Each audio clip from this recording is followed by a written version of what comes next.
Welcome to my YouTube channel. Let's make ಬೆಂಡೆಕಾಯಿ ಬಜ್ಜಿ. ಇವತ್ತು ನಾವು ಬೆಂಡೆಕಾಯಿ ಬಜ್ಜಿ ಮಾಡ್ತಾ ಇದ್ದೀವಿ. ಅದಕ್ಕೆ ಸಣ್ಣದಾಗಿ ಹೆಚ್ಚಿಟ್ಕೊಂಡಿರೋಂಥ ಬೆಂಡೆಕಾಯಿ, ಸಣ್ಣದಾಗಿ ಹೆಚ್ಚಿಟ್ಕೊಂಡಂಥ ಈರುಳ್ಳಿ, ಆಮೇಲೆ ಕೊತ್ತಂಬರಿ ಸೊಪ್ಪು.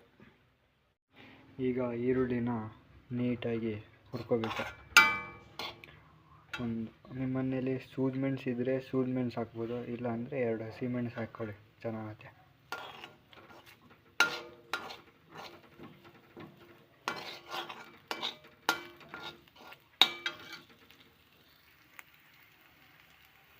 ಈಗ ಬೆಂಡೆಕಾಯಿ ಹಾಕ್ತಾಯಿದ್ದೀವಿ ಹುರಿಲಿಕ್ಕೆ.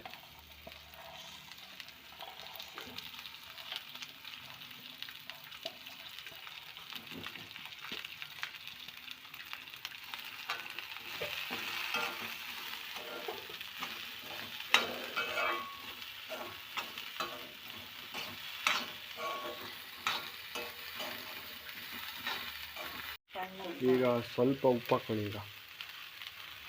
ಆಮೇಲೆ ನೋಡಿ ಹಾಕ್ಕೋಬೋದು, ಸ್ವಲ್ಪ ರುಚಿಗೆ ತಕ್ಕಷ್ಟು ಉಪ್ಪು. ಈಗ 2 ರಿಂದ 3 ಟೇಬಲ್ ಸ್ಪೂನ್ ಎಣ್ಣೆ ಹಾಕ್ಕೊಳ್ಳಿ.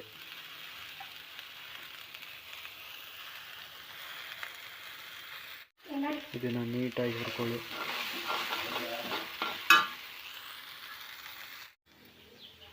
ಇದನ್ನು ಗೋಲ್ಡನ್ ಬ್ರೌನ್ ಆಗೋ ಥರ ಹುರ್ಕೊಳ್ಳಿ. ಈ ಥರ ಸ್ವಲ್ಪ ಗೋಲ್ಡನ್ ಬ್ರೌನ್ ಬಂದಮೇಲೆ ಇದನ್ನು ಆರ್ಲಿಕ್ಕೆ ಬಿಡಬೇಕು. ಈಗ ಇದು ತಣ್ಣಗಾಗಿದೆ, ಅದಕ್ಕೆ 2 ಸ್ಪೂನ್ ಮೊಸರು ಹಾಕ್ಕೊಳ್ಳಿ.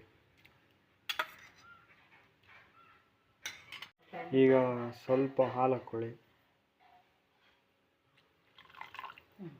ಇನ್ನೊಂದು ಸ್ವಲ್ಪ ನಿಮಗೆ ತೆಳ್ಳಗೆ ಬೇಕಾದರೆ ಸ್ವಲ್ಪ ಜಾಸ್ತಿ ಹಾಲು, ಸ್ವಲ್ಪ ಮೊಸರು ಹಾಕ್ಕೋಬೇಕು. ಈಗ ನಮಗೆ ದಪ್ಪಗೆ ಬೇಕಾಗಿರೋದ್ರಿಂದ ನಾವು ಸ್ವಲ್ಪ ಕಡಿಮೆ ಹಾಕ್ಕೊಂಡಿದ್ದೀವಿ. ಈಗ ಹೆಚ್ಚಿಟ್ಕೊಂಡಿರೋಂಥ ಹಸಿ ಈರುಳ್ಳಿನ ಹಾಕ್ತಾಯಿದ್ದೀವಿ. ಆಮೇಲೆ ಇದನ್ನು ನೀಟಾಗಿ ಕಲಿಸ್ಕೊಳ್ಳಿ. ಈಗ ನಾವು ಸಣ್ಣದಾಗಿ ಹೆಚ್ಕೊಂಡಿರೋಂಥ ಕೊತ್ತಂಬರಿ ಸೊಪ್ಪನ್ನು ಹಾಕ್ತಾಯಿದ್ದೀವಿ.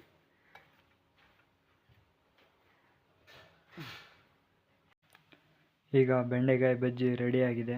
ಇದನ್ನು ಅಕ್ಕಿ ರೊಟ್ಟಿ ಜೊತೆಗೆ ತಿಂತಾಯಿದ್ರೆ ಸಖತ್ತಾಗಿರುತ್ತೆ. ಪ್ಲೀಸ್ ಸಬ್ಸ್ಕ್ರೈಬ್ ಮಾಡ್ಕೊಳ್ಳಿ. ನೀವು ವಿಡಿಯೋ ನೋಡ್ತಾ ಇದ್ದೀರಾ ಆದರೆ ಸಬ್ಸ್ಕ್ರೈಬ್ ಮಾಡ್ಕೊತಾ ಇಲ್ಲ, ಪ್ಲೀಸ್ ಸಬ್ಸ್ಕ್ರೈಬ್ ಮಾಡ್ಕೊಳ್ಳಿ. Thanks for watching. Like and subscribe for more videos.